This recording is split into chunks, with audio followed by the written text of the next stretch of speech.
and welcome to The Update.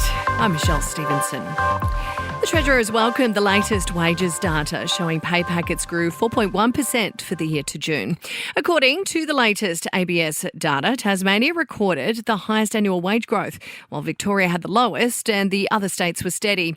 Jim Chalmers telling Parliament there have been 3 consecutive quarters of wage growth under Labor. When we came to office, real wages were falling by 3.4%. In today's numbers, real wages grew again in annual terms for the 3rd consecutive quarter, Mr Speaker.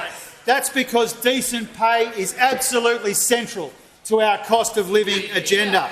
Opposition leader Peter Dutton, though, hit back. He claims the government is making life difficult. Instead of reducing costs for working families, he's delivered 12 mortgage rate increases, a 22% increase in electricity prices, and food and groceries have jumped by over 11%.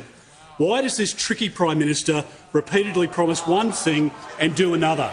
Meantime, Aussies are feeling more confident about their finances and the economy in general. ANZ data shows consumer confidence rose 3 points last week. The rise may be linked to the Reserve Bank's decision to keep interest rates on hold. The helicopter pilot behind a deadly chopper crash has been identified as a Kiwi who had only recently moved to Australia. Blake Wilson died after stealing the chopper from a hangar at Cairns Airport in the early hours of yesterday morning before crashing into a hotel. He'd worked for Nautilus Aviation as ground staff but held a New Zealand pilot's licence.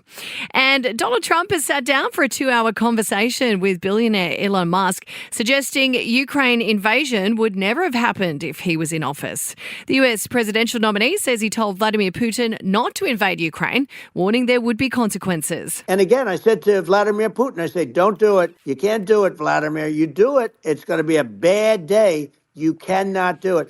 I told him things that what I do, and he said, no way. And I said, way. And it's the last time we ever had the conversation. Sport and entertainment are next.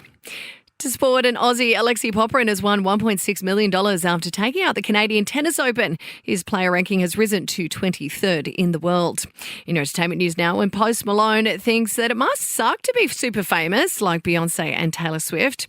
Now, after working with the pair on tracks this year, he saw how hard it was for them and added that they must be under so much pressure.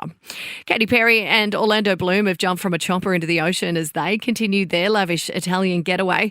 The loved-up couple showing their more adventurous side, posting a video of their holiday antics on Instagram. Now, he may be worth millions, but Chris Hemsworth has shown he's just a regular Aussie deep down. The actor celebrating his 41st birthday with a $7 Woolies mud cake that he bought for himself. That's the latest from the Nova Podcast News team. We'll have another episode of The Update for you tomorrow. I'm Michelle Stevenson.